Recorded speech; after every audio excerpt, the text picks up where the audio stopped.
What's up, everybody? It's been a minute. Hopefully you guys are doing well. I feel like I owe you guys a bit of an explanation of why I've been gone for so long. And long story short, I had to deal with a pretty bad wrist injury that kept me out from golf for probably a year, really. I was only able to play about 6 rounds last year. So to me, in my eyes, from practicing every day just to only be able to go out on the course for like 6 times last year, that's basically missing the entire year. And I got an MRI. They ended up saying that if I continue to overuse it or overdo it, then I'll get arthritis in my wrist. Like I've got some sacs in my wrist that are filled with fluid. I got no idea. I'm not a doctor, but it's still been bugging me. Like I got to the point where I started being able to swing lightly again, and then I'm starting to feel it again. So it's just been this back and forth, and I decided, you know what, let's just try and start posting again, even if it's not on the course, even if it is podcast stuff, and just kind of get some excitement again for golf. I miss it, man. I miss it so much. And I just started trying to play lefty instead of righty, like practice my lefty swing to see if that helped my wrist at all, and I'm still feeling it a little bit. So it'll be a little bit longer until I'm back out on the course. But in the meantime, I've got some stuff saved up that I never posted. And I think it's some really cool stuff. So long story short, what this podcast that you're about to listen to is back in, I believe, 2023. In the fall of 2023, my family and we went out to the Philippines to go visit my grandmother. However, we happened to find a golf course out there. And my dad and I looked at each other and we said, why don't we just go experience golf in the Philippines for once and see if there's any differences? So that's really what this podcast is all about. You're kind of going to learn a little bit about the Philippines. If you're watching this on YouTube, I may throw some B-roll over it, but I'm definitely going to create a short video of me actually playing a hole when I was in the Philippines back then. But it's really cool for me to see the memories of it all. So yeah, hopefully you guys enjoy. If you guys do, please like, share, and subscribe. If I reference a few things that doesn't seem like it's on the correct timeline, just know that this was probably from a year and a half ago, but it still was an amazing experience. So hopefully you guys enjoy. Yeah, talk to you guys later. Peace.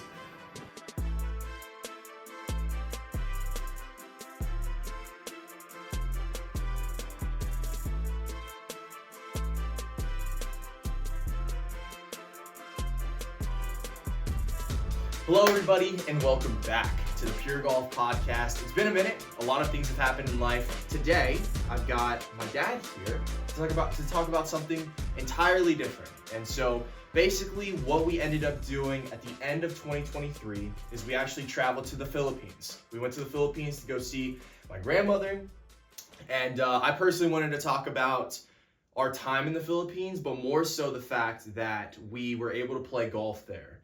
And so I'm like, who better to have on this podcast than to have my own father to kind of lay it out with us. Who played that day. Who did play that day, exactly. Sort of.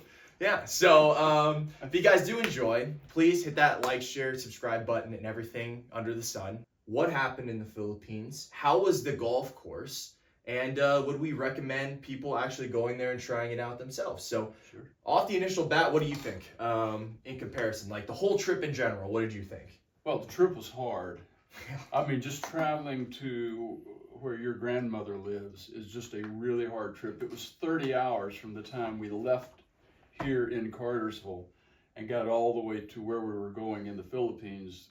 3 planes and a couple of buses and a van, I think. So, I mean, it's a very long, hard trip for us. Getting to Manila itself is not too bad, but by the time you get through all the other, it was a long trip. But it was nice to get away for a couple of days and spend some time at that resort area you were talking about. And I mean, the Philippines is just absolutely gorgeous, and the people are wonderful. They're the nicest people in the world. They do anything for you. And so we had a great time, other than it being a hard trip. Yeah, I mean, it was 30 hours, and like my dad said, we went to 3 different islands. We started at Boracay, which is a very, very resort type of area. Okay, and then after that, we went to go to where my grandmother was at, which was the real reason why we went to the Philippines in the first place. And it was to celebrate her 99th birthday. Absolutely. I didn't know this, and I think you found out as well when we got there. Right. How many pesos do you get when you turn 100? Oh, I forget now. It's 1,000 or two. I forget something It's like more than that. 1,000 or two.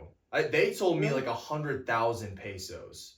Okay. They told me like in equivalent to the U.S. dollars, it's like $20,000 to $40,000 maybe. No, it's Yes. not that much. It's not that much. Well, 1,000 pesos is like $5. We're going to become Filipino citizens if that's the case. No, I don't think it's that much. They told me Really? yeah, over $20,000. Hey, we got to ask your mom. She's the Filipino. I know, we here, should right? have her in here. We should We're have out of her our in. element, man. I know. But yes, They do give her money. Give Yes, you money they if you do. make it to 100. and it's kind of just a sign of showing how the Philippines is very prosperous, because the Philippines is not exactly a first world country. They try and act like it, but And it also shows that they respect the elderly a little more than perhaps we do here in America. you know? I agree. I agree with that. So we went to go see my grandmother, who I already said is turning 99, and that was kind of the main reason why we were there. But after that, we saw her, and then we went to Baguio for our third stop of that destination. Right. And just to correct you, that's not a separate island. You said 3 islands earlier. There was 3 stops we basically had. I thought there were 3 different islands. Baguio is on the same island as where your grandmother is. It's the main island of Luzon. Well, with how much we were traveling, it feels like it was on a Like we separate, went to a different island. on a That's separate right. island. But yeah, no. So also, what's interesting, if you guys don't know this, we went to Boracay, which is more of like a beach area, like Absolutely gorgeous. gorgeous resort area. Exactly. Did we say it's gorgeous? I mean, it is gorgeous. Yeah. And the people come out at sunset just to watch the beauty of that sunset. I mean, Right. they fill the western part of the island there, and it's absolutely beautiful. And so we went there. Second spot was San Fabian, which is where my grandmother lives, and it's very much so country. Like if you think rural area, it's a complete 180 from where Boracay is currently.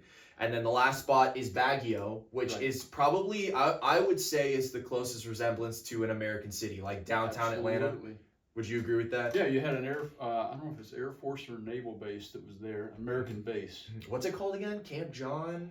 John Hay. John Hay, thank you. And so we ended up staying there as well. But while we were there, the reason why we were able to play golf, and that's the reason why this podcast is happening, is because we took a separate trip for 2 or 3 days outside of Baguio. Yeah. And we went to this very like luxury resort area called Thunderbird down in the Philippines. It's probably an hour south of Baguio. Probably. Yeah. Probably an hour.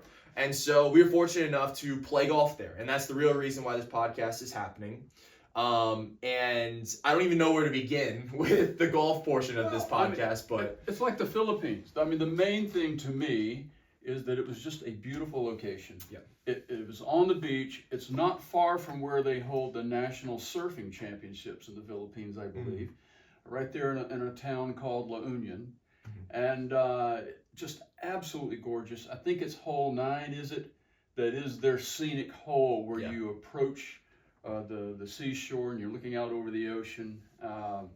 Very minuscule type viewpoint comparing to Pebble Beach, maybe you might. You know what I mean? I mean that's quite a stretch, but I'm just saying you have that oceanic view right there, and it's absolutely view. It's literally right on the coast. Right. I want to say this about the course itself. Let's kind of jump to the course itself and kind of talk about our thoughts on it. So the course we played at was Thunderbird Golf Resort, and I would say in equivalence to what we have here in America, it's probably similar to a municipal course in terms of the quality of the course. Right. Now, are the views way better than a municipal course? Absolutely. I'm not saying that at all. But the actual track itself, like there are some videos where they've got new sand on the greens, right? They're trying to pedicure like the greens themselves. On the I'd agree with that. I mean, the course itself, we were a little disappointed in, you might say. I mean, we were expecting a little more, but I mean, look, for as well as I golf, it was fine. I couldn't tell the difference. I mean, I could tell the difference, but it didn't change my score. Yeah.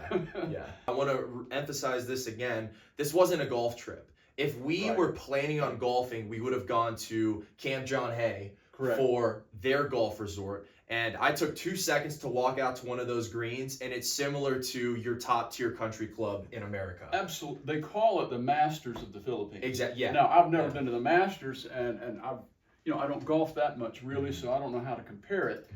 Someone that's been to the Masters might laugh at that comment, but that's what it's known for because it's really, really good. Yeah.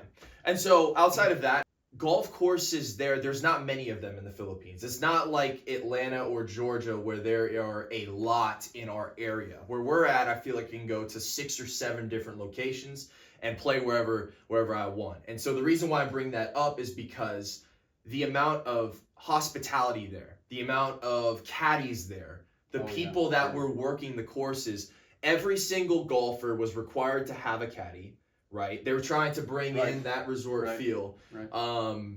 But it felt like there were more people there trying to work there Absolutely. than needed. What did we see? We showed up first thing in the morning, and there were 20 caddies lined up or something? At least. Yes. And so I think the hospitality there, however, was top notch. Both of our caddies, Absolutely. both of our caddies, they knew and understood our situations. We're not the best golfers, Right. but they also, I asked if they had ever really played golf before, and only one of them has ever really swung a golf club before, and it was just at their local driving range there, just a couple of times. But he knew the course. He did. He'd get down and he'd show us where the lie was, and the line, and all that kind of thing. He knew what he was doing, and so helpful. Right. Especially when my game really took a turn south, which didn't take too long for that to happen. I mean, my ball goes 45 degrees to the right or left or something. And he got offended because one time I went to go get the ball. Yeah. And after that, every time I shanked it, which was a few times, he'd take off immediately running for the ball. Yeah. And I'm like, wow, that's just incredible for someone who's not a good golfer. No, I get absolutely right. And so I think also it was if we went to Camp John Hay, an actual legitimate course like that, they would have caddies that told us exact numbers, legitimate caddies that have actually played before. But with the Philippines, it's more of an experience. Nobody there is trying to go pro from out of the womb, right? They're not trying to be. It's not like Korea. It's not like Japan. Seems to be in those areas, right? So it's just a different aspect of golf to where it's more of just enjoying yourself and having fun. Oh, don't you remember one of the caddies we had? I shanked a ball, and I was really upset because I thought that might be my day to do decent, right? And one of the caddies said, "Oh, relax. You're in the Philippines. It's beautiful. It's wonderful." Mm-hmm. And that's what it really was all about. Mm-hmm. It was, and so I think we had a great time. I think the course itself was good for what we needed. And my thing is that if we actually had a golf trip and we actually planned it out and were able to, go and play at multiple places, Camp John Hay would have been perfect for us to actually which experience. we didn't even think we could get in. Couldn't think we could have. Yeah, we were trying to see if we could. Mm-hmm. It's probably a very good thing that we didn't get in. They probably would have banned me from coming back. But I think next time let me improve my game and whatever, and then try to get in. And John, don't you remember all the caddies were dressed in white?